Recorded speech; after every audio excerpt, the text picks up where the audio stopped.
Hi guys, Luke here of SimBoxx in association with Clint Patrick, and today I'm delighted to be joined by undefeated English heavyweight champion, Mr. Fabio Wardley. How are we doing, Fabio? I'm good. How's things, mate? How are we?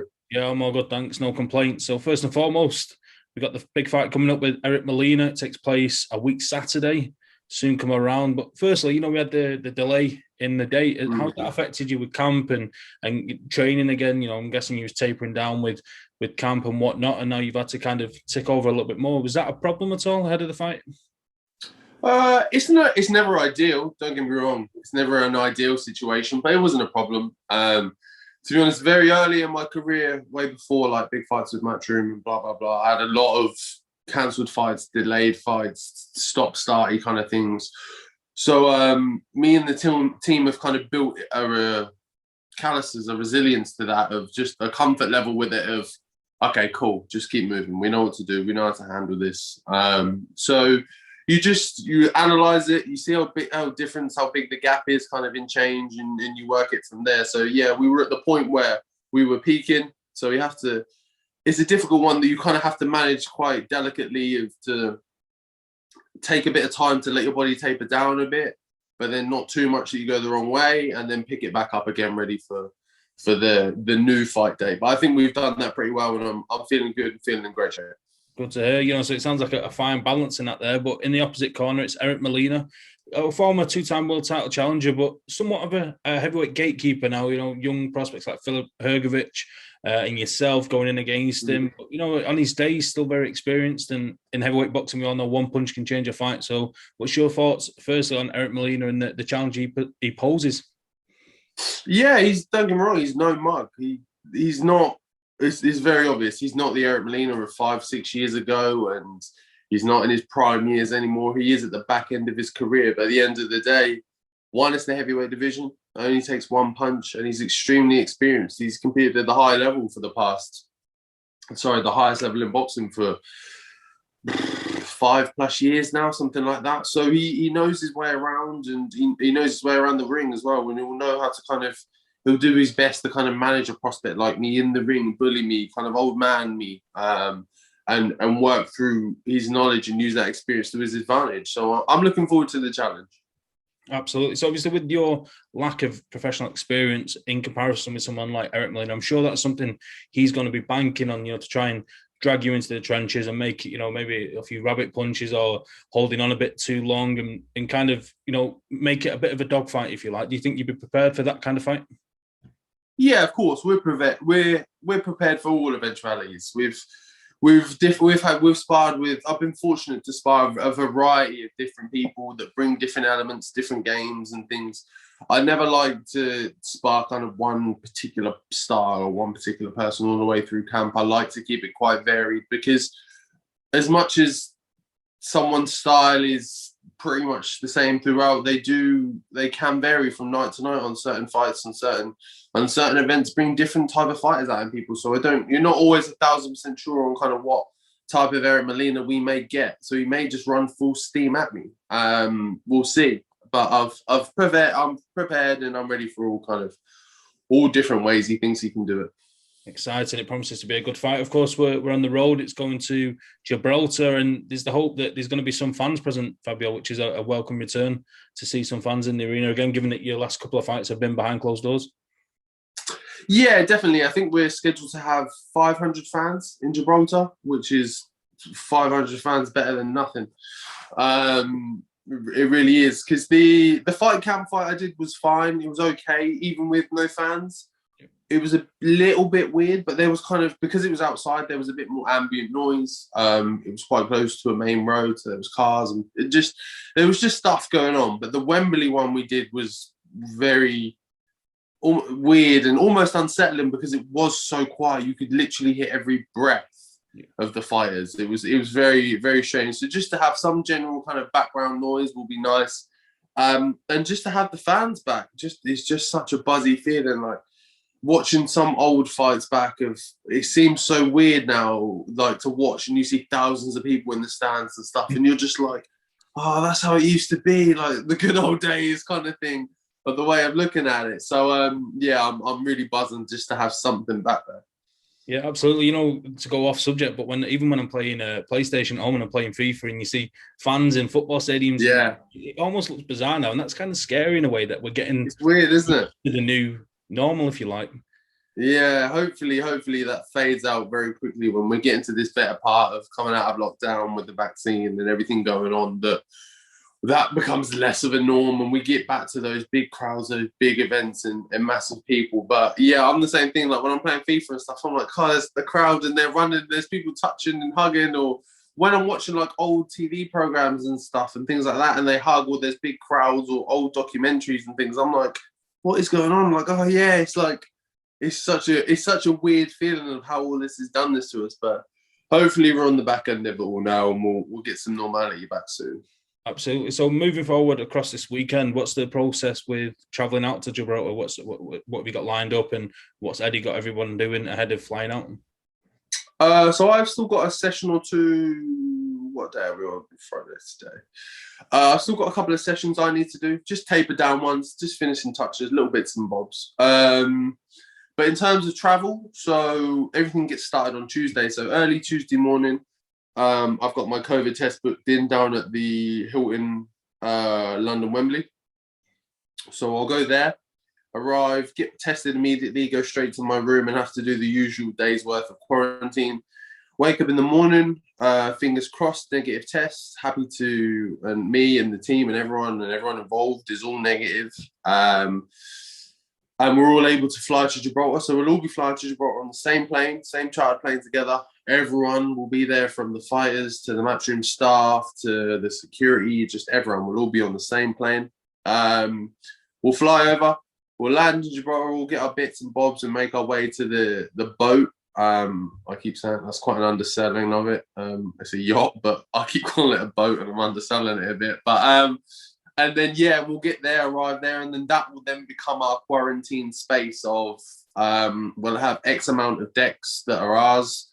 I say ours as in the fighters and matchroom and just the event-owned kind of security-level staff areas. And then, yeah, then we'll stay there from Wednesday to Sunday, and that will be our kind of little quarantine place. All the events will be on the boat, in terms of the only time we'll leave will be for the fight itself.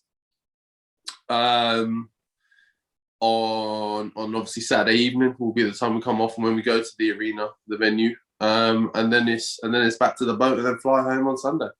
Nice. So the actual yacht itself is almost like your bubble, like how you've been using a hotel on fight week. This now becomes on the yacht. Interesting. Yeah. So exactly the same principle, same way they've been doing it at Wembley. Exactly how we'll be doing it and set up, just on the yacht, in Gibraltar. That's superb. Sounds very exciting. Fabio, I just want to move away from the upcoming fight a little bit, given that we've not spoke since the original lockdown. You've had a couple of fights last year, which is quite lucky for you, you know, that you got out and you got a couple of fights. Some fighters didn't even get the one scheduled date in. But let's go back to fight cam. You touched on it a bit earlier, but you picked up the English title, quite a prestigious title to pick up, and so early in your career. Simon Vallily was the opponent. You knocked him out. But in the build-up, there was a bit of animosity for the first time in your career, a bit of bad blood. How do you feel you reacted to that? And then give us your thoughts on the fight itself. Yeah, I'm not the type to force that kind of stuff. I never have been. I never will be. That may work for me in my career. It may work against me. I know it worked well to build a fight and to build that I hate you and I'm going to do this to you and rah, rah, rah. But if I have no genuine care for you in that sense, I'm not going to do it. I don't force that type of stuff. But there were some things that Simon was saying and the way he was going about and his just general demeanor and behavior and stuff that I wasn't happy with, I wasn't agreeing with. So that's why we had that back and forth. The whole mustache really set him off, I think, as well. So, again, that for me wasn't meant to actually really get him riled up. It was just to be funny. It was just to be a joke. That's the kind of person I am. I'm here to just enjoy the moments and have fun with them. And that's what that was meant to be. But it turned into a bit more, and that it created a lot more kind of spice and interest in our fight, which was good. And I felt like I dealt with it well. I was cool and comfortable. Like, if you want to do the back and forths and the words in exchange, I can do that with you. It's fine. I just choose not to. That's the only reason. I don't believe in it. I don't believe in forcing it. If it comes and it is supposed to be there and I do have a genuine problem with you, don't worry. You will hear from me and you will hear about it. But if you don't, then no worries. We're two men just doing our jobs and cracking on. In terms of the performance, I was happy with it. Like, what was it? 3 rounds, I think, two and a bit, and got him out in the third. And I was happy with it. I didn't take I took next to no punishment, and I got off what I wanted to, because the build of that fight was all the white collar boxer versus the prestigious ABA guy who had done this at the Commonwealth Games, who had done that in the ABAs, blah, blah, blah. And I thought, okay, cool. What I'm going to do here is I'm going to show you that I will outbox you. I will outjab you. I'll be quicker to the punch. I'll be sharper on my toes and all of that. And I ticked all those boxes for myself, which I was happy with in that particular fight. Was what I wanted to do. So, yeah, I was happy with that performance overall. Fantastic. You know, just before we go on to the next fight, which is against Richard Lartey, I just want to pick up on something you said there about the fight was kind of penciled in as a white collar against somebody with the amateur background of Simon Vallily and yourself being the white collar fighter. Is that like any kind of doubt in the back of your mind that at some point you might get found out that you know the amateur or the lack of amateur background might be a problem further down the line? You know, you get these people like Joe Joyce or Anthony Joshua that have been to the Olympics and been to Commonwealth Games and whatnot. Do you ever worry that you're going to get found out, or does that just make you more inspired and more motivated to continue to work hard in the gym? No, it doesn't worry me at all, because we've seen people with fantastic amateur records fail in the pro ranks. Simon Vallily is a perfect example of that. It doesn't necessarily matter. Don't get me wrong, a good pedigree always will set you in a good stead. But when you get to the pro ranks, there's more to it than just, oh, I was good in 2-minute round fights and in the ABAs, and when you had a head guard on, when you was wearing a vest and blah, blah, blah. It's very different to on the fight night. The dynamic of a pro fight, the way of a pro fight, the build-up of a pro fight is all very different. So there's a lot of different boxes that you need to tick off in terms of not just boxing ability, but you need to be able to hold your nerve and things like that. So no, I'm always comfortable with myself, because I know I've proven myself in sparring, and any opportunity that's been put in front of me, I've taken full advantage of so far. So I'm always confident. It's never a worry for me. I kind of relish it. Like I say, I enjoyed that I was able to prove that point and say, okay, cool. You take your ABA guy, no worries, and I'll show you. I'll let you know that this is how I will deal with it. I was excited to do that, and I was happy in the way it came out. Fantastic, yeah. And as you say, you went in there and you proved yourself correct. Moving on to the Richard Lartey fight, that again was behind closed doors, this time in the arena.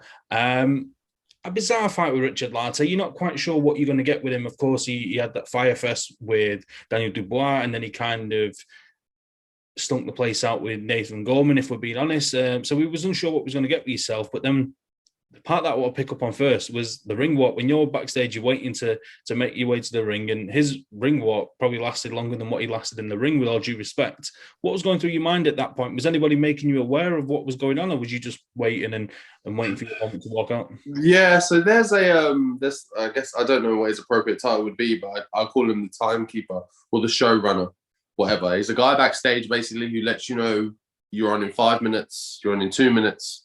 Okay, you're doing your walk now, blah, blah, blah. And he was... So the ring walk is obviously the long stage, and Lartey is slowly just making his way down. And I'm at the back, at the bottom of the steps, waiting to do mine with the showrunner. And the showrunner is getting fuming. He's getting angry. He's going, hurry up. Like, because they're on a schedule with TV and time, and there's only allocated amount of broadcast time and everything else, and they need all to fit well and blah, blah, blah, blah, blah. So he's getting fuming, and there's just nothing anyone can do about it. No one can run up and go push him in the ring. And it's even funny because he was getting closer and closer and closer to the ring. And then he gets to the ring and he's right in front of the ropes. And everyone's like, right, cool. He's done. He's bound to get in now. And then he spends another 2 minutes in front of the ropes just doing his thing. And we were like, oh, what is going on?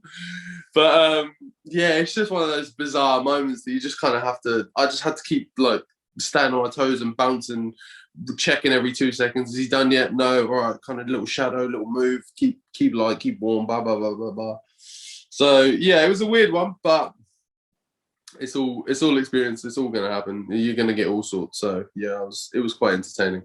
Yeah, that's it. I mean, obviously with yourself, you're kind of cool, calm, collected. Maybe somebody else with a shorter fuse, maybe someone off the top of my head like Derek Chisora might have got a bit more riled up and a bit more animated. But as you say, you seem to take everything more in your stride. As the fight went on, of course, you dealt with him in a couple of rounds, which was extremely impressive. With the Richard Lartey fight, there was murmurings on Twitter, take from Twitter what you will, that maybe Richard Lartey went down a bit easy. And it's very easy to say, looking at a screen when you see a man go down taking punches from somebody at 18, 19 stone, to say that he's gone down very easy. What was your thoughts on the knockout? Do you feel like it was a genuine knockout, or do you feel like he could have continued?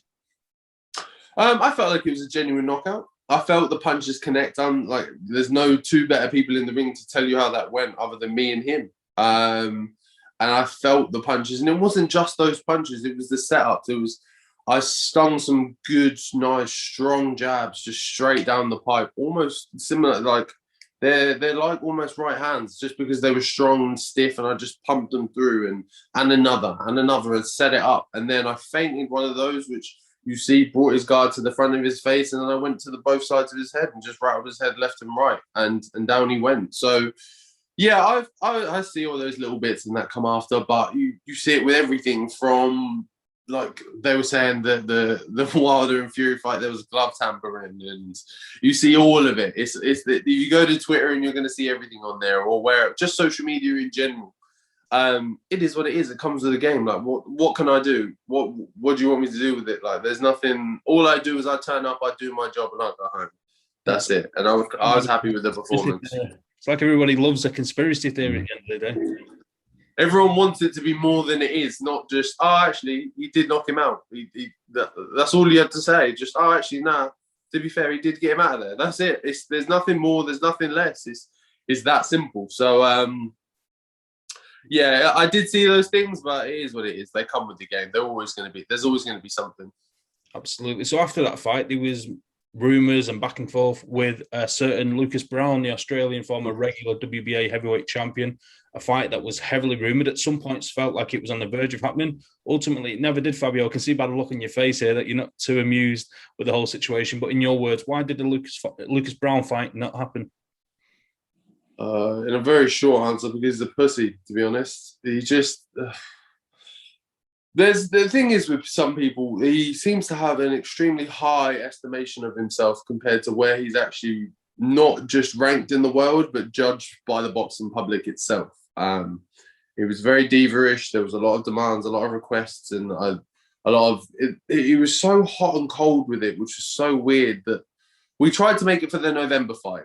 So it didn't happen. I ended up fighting Richard Lartey. And then I get a bunch of DMs in December of, let's do the fight in the new year. Let's do it. Let's do it. Do you want it? I want it. Let's do it. You've been trying to get onto it. Now I'm ready. I want it. Blah, blah, blah, blah, blah. I was like, cool. No worries. We'll get it sorted. It'll get booked. It'll get done. While all this is happening, this is Joshua's fight with Pulev. Bulgarian. Pulev. Sorry, yes. So he's getting all uppity because he's not got a contract, or he's not spoke to Eddie and things. And I'm like, it's an AJ fight week. Like, just remind yourself of kind of where you are in the pecking order of like what's going on and priority wise, and not just you, but me. Do you think Eddie cares much about me on an AJ fight week as well as you? Like, he's got priorities and lists and things to focus on. And then that was done, and then it was Christmas and New Year's, and just like, let things play out. Basically, you kind of take a second to stand back. If we say the fight's going to happen, there's no reason. If you want it and I want it, there's absolutely no reason why it won't happen. But he was mumbling and grumbling about certain things and stuff. Basically, January came, and me and the team made a conscious decision to give him like a date, basically, to either pencil in or pencil out. He didn't meet the date, so we said, fine, go. We're done. We're not doing this to you anymore. Because I didn't want the situation of, again, where in November he was going to be the fight, and then he pulls out a week or two before. We're left scrambling, trying to find someone. And luckily we found someone half decent in Richard Lartey, but it might not, lightning might not strike twice. We might not get lucky like that again. So we've wiped that one. I just can't, unless it's easy, unless it's done easily and it's signed before I even have to really think about it, then maybe. But without that. Just know the prime example is Eric Molina. Like the fight with Eric Molina was made within a day or two. It was Eddie contacting Eric and saying, "This is the guy. This is the money. This is the venue. This is when. Are you in? Yes." Fabio, this is the guy. This is the money. This is the venue. Are you in? Yes. Done. It took a day, as opposed to Lucas Browne of this and that. Well, where's this? Well, what if this happens? And what about that? And and just, do you want the fight or not? Yes or no, I think is the ultimate question. And there was just too many other questions around it that just caused it hassle. So we just binned that one off. And now he's been calling other names like Alan Babbage and blah, blah, blah, which is fine by me. Like, I'm more than happy to let the Savage rip your face off. Like, I've spoken to him about it, and I've been like, cool. I've been like, you get him for the both of us. It's no problem. I'm more than happy to let you take his face off. Superb. It's really interesting to hear there, Fabio. But it's almost like chalk and cheese, the situation with Lucas Browne, as you say, and the situation with Eric Molina. It's very interesting. But the thing that I take from it is that, you're 10-0, 9 KOs, limited amateur background, of course. But look at the names that you're linked with, and it shows the confidence in Eddie and yourself and your team. That, in the 10th pro fight, you're looking at Richard Lartey, you're looking at Eric Molina, former world title challenger, Lucas Browne, former regular WBA heavyweight champion. These kind of names to take on, as I say, with limited amateur background and limited professional bouts. It's a clear indicator of the confidence in yourself from you, your team, and of course your promoter. Yeah, definitely. We have great faith in ourselves, and I'm thankful as well to Dill and Eddie and just the team as a general. For it's all great, me saying I can do this, I can do it, but they need to have that backing and that faith, and not just that, put up the money for it as well, because it's not cheap to get the likes of Eric Molina and things like that to build me as a fighter and put me in these good high profile fights. So it's just I'm thankful. I understand how much work and process goes into it, and I'm really appreciative of it all. Looking at your social media recently, you could see that you've been in the gym sparring with Johnny Fisher, a young heavyweight that's recently made his professional debut. To be a fly on the wall for those sessions would have been a bit of joy. Yeah, Johnny's a great guy. Me and Johnny have gotten really well since we first ever met. We were both sparring partners helping Joyce get ready for Daniel. And that was our first time we ever sparred. And then we've kept in good regular contact since then. And we've sparred pretty regularly since then as well. And it's weird because I'm like, he said himself, like, he looks to me of kind of limited experience, like I've got limited experience of how I'm progressing and how I'm doing. And he looks to me, I don't want to say inspirationally because that's borderline arrogant, but just as a kind of as a viewpoint to say, oh, this is where I can go. And I still find that really weird and really strange, because I still see myself as almost the new kid on the block and still fresh in the game, blah, blah, blah, blah, blah. And then to have Johnny say those things to me and talk to me like, I look to you for this and that. And it makes me think like, yeah, actually, I've been here a little bit now. I've done a few things. I've been around the block a few times. I've been on a few shows and blah, blah, blah. So, yeah, it's a funny one, but the spars between me and Johnny are unreal. High paced, high competitive. We really get stuck in, and there's so much love and respect for each other afterwards. It's great. It's great. And he's going to be someone serious for the division. I have a lot of interest in watching him just progress through, because he's young, he's fresh, he's hungry, and he's got a lot in him. He's got a lot of attributes that from just looking at him, you don't think are there. You can look at his build, his makeup, his complexion, he did used to do rugby. But you look at him and think he looks like a rugby player kind of guy.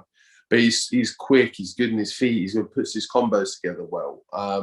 So yeah, I'm interested in seeing what he does, and I think he's going to do well in the division. I really do. Exciting times. We follow Johnny Fisher's journey with excitement. Fabio, I just wanted to get your thoughts on a couple of other situations within the heavyweight division. Firstly, starting with your manager, of course, Dillon White. He's got this huge rematch that headlines the Gibraltar card with Alexander Povetkin too. It's imperative that he doesn't slip up again, given that he was knocked out in the huge upset loss last August. Do you think he goes in there and gets the job done this time around? Yeah, most definitely. I think it's the same fight, but just without the big surprise at the end. Because I think everyone will agree that Deal was in complete control of that fight. He was, if anything, we all just kind of relaxed and chilled and was waiting for him to get him out and waiting for him to finish him off. And then the punch came when it came, and hey, it's heavyweight boxing. It happens. Stuff goes wrong sometimes. It only takes one punch. So it is what it is. But Dill's been training like a madman ever since, and just fully focused on that target. So no, I don't see him missing the mark this time at all. Looking across the heavyweight division, of course, the fight that looks like it's on the verge of being officially announced, Anthony Joshua against Tyson Fiore, the undisputed heavyweight world title fight. Just how important do you think that this fight gets made and happens in 2021? Both guys in their prime, while all four belts are held by British heavyweights. Yeah, it's hard to put into words of how big a fight this is and will be. When I don't know how quick it will be or how soon it will be, but I don't have any doubt in the fact that it will get made. I just can't see any way it doesn't. I just can't see any way I can't see anyone or anything standing in the way of it, or something strong enough anyway trying to get in the way of it for it not to be made. And just when it does, it's going to be such a momentous occasion. Like I'm already like pre-buzzing for how of the build-up of all of it's going to be. So yeah, it will be a great event and a great night's worth of boxing. And in history, it will be one of those moments where you sit there and you go, this was like, you'll talk to people in 10, 20 years and you go, oh yeah, I was with so-and-so watching it and I was here and there. It's going to be one of those. We know it's coming. We don't know when, but we know it's coming. Absolutely. So let's imagine, let's be positive that it lands in June, July in Saudi Arabia or Singapore, wherever it's rumored to be. Fabio Wardley defeats Eric Molina by knockout, and then he gets a slot on the undercard of Fiore Anthony Joshua. Who's the ideal opponent for Fabio Wardley on such a high-profile card? Who would you face? Put you on the spot a bit. It's a difficult one. It would have to be someone of obviously getting a high profile. Probably the most viable option for something like that would be like a Marco Hook for like a European title or something like that. Something that would probably be the most obvious kind of fight or kind of opponent that would go on something like that. Definitely a fight of that magnitude. That would probably be the most obvious one out of the lot. It's difficult at the moment with everything and just kind of the landscape of boxing as a whole and how it is that you just never know when you're coming or going with it all, really. You don't know who's available, who's training, who can train, who can't train, who's fit, who's not. Yeah. So you just kind of have to wait and see with it. But something like that would probably be the most obvious option. Where do you believe Deontay Wilder sits in this whole situation? What's your take on the whole court of attribution and he's gone and tried to get this third fight and the contract and that's all up in smoke? Where do you sit with Deontay Wilder? As far away from him as possible, to be honest. No, I think he sits on the sidelines for a bit, to be honest. He has to build his way back in. I think he missed his opportunity. He could have gone again with Fury, and I think he missed that for God knows whatever reasons. And he has to do his due diligence and build his way back in. He has to earn his place back into the scene. He was majority of people would have given the first fight to Fury anyway. Obviously, definitely the second fight. So after that, you need to do your rebuilding process, like everyone does after they take their loss. You need to put yourself in good competitive fights and build back in and earn your place back at that high level. So I think that's what he needs to focus on right now, instead of trying to call for names or threaten legal this and legal that to get this space in that slot or whatever. Definitely. I think, in an ideal situation, it's only my opinion, is that we could have seen him back around this time of year, maybe take on somebody off the top of my head, maybe like Robert Helenius, Kalnaki, and set up a big fight late in 2021 with Dillon White, because the belts are tied up for 2 fights. And then the Dillon White fight is always going to sell. It's a fantastic fight with or without the belts. And then that puts the winner of Wilder White, that settles that situation. And then the winner of that fight is primed for 2022 in a world title challenge. Yeah, I think that sounds like the ideal world, but I don't know what's happened to him. Fury must have punched him so hard. He just has lost his head. It's gone. He's missing a lot of brain cells at the moment. He just doesn't seem to be on the ball. He's very quiet in terms of not just social media, but just in boxing as a whole. You're not hearing a word from him.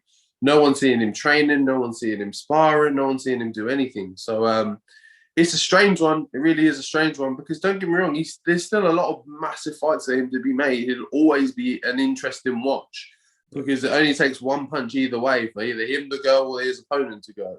So he'll always be a good draw in that sense. So it's weird to see it kind of him letting it just phase out or whatever he's doing with it. I really don't know, but I guess we'll just have to wait and see.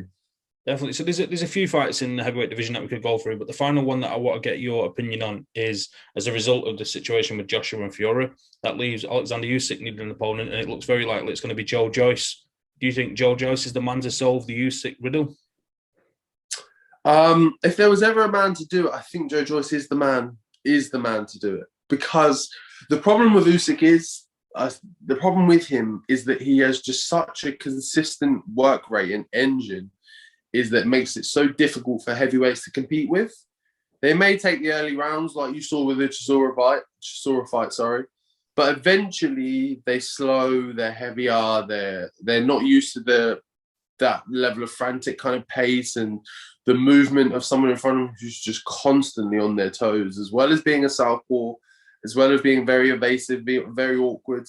But again, the problem with Joe Joyce is the same thing, is that he's just an engine. He just keeps going and keeps going. So it's a really interesting matchup because it will just be who's got the bigger engine in the tank. I think it's clear to see who's got the bigger punch, obviously who will be the bigger man and things like that. Those questions are obvious, but they're not guaranteed to win you the fight. But if you have a bigger engine than the man in front of you and you can output more, then who knows which way it will go. But it's definitely going to be one of the biggest fights of the year. I think so. I think, again, in my opinion, it's almost like they're each other's kryptonite in that Usyk likes to outlast people, but then Joe Joyce doesn't go away. And then Joe Joyce is somebody that likes to come forward and get into a bit of a slugfest, but Usyk's constantly, as you say, evasive and moving around. So they're so evenly matched, as you say, apart from the size and the bigger punch and who's got the faster hands and the faster feet. They're just matched up so well. I think it's a great fight. In terms of Joe Joyce, was you shocked with the performance against Dubois and the whole situation, given that Joe Joyce was such a huge underdog with the betting companies certainly going into the fight with Dubois? Was you surprised with the outcome at all? I wouldn't say I was surprised with the outcome. I was surprised, and I think everyone was so surprised at just how solid Joe Joyce's chin was. He is built out of something, this metal, stone, rock, oak is all molded into one, and he's built out of it, and it's all him, and he's just pure iron, that man. And it was just incredible to see him take some big shots, and just nothing fazed him in the slightest. He just stayed there and kept to his game and kept moving forward and kept pumping that jab. And it was just massively impressive. It really was. I think that was the thing that why everyone was so shocked, because they'd never seen that before. All they'd seen is Daniel was a massive puncher, and I think Joe's well aware that sometimes he does get caught very clean and very easily. Sometimes he is very easy to hit. So everyone just put those two together and was like, well we know what's going to happen here then. But you just could not quantify how solid and how granite his chin was. So yeah, it was a great fight. It was a great fight. Absolutely. Well, Fabio, it's been a pleasure chewing the fat. I'm going to put you on the spot to close the conversation with. Give us a prediction for the fight with Eric Molina. How does it play out March 27th? I think Molina will come out pretty fiery for the first couple of rounds or two. I think he'll do his thing. He'll try and shock me early. He'll try and do that old man thing of impose himself on the fight and put his will. But I'll weather it nicely. Take my time. I'll be my relaxed, cool, calm self. Pick him apart for a couple more rounds, and then it doesn't go longer than 6 until I get him out of there. Fantastic. We really do look forward to the fight, Fabio. I wish you the best of luck. Thanks for speaking to us today, and we'll catch up again very soon. Cheers. No worries, mate. Thank you. Bye-bye.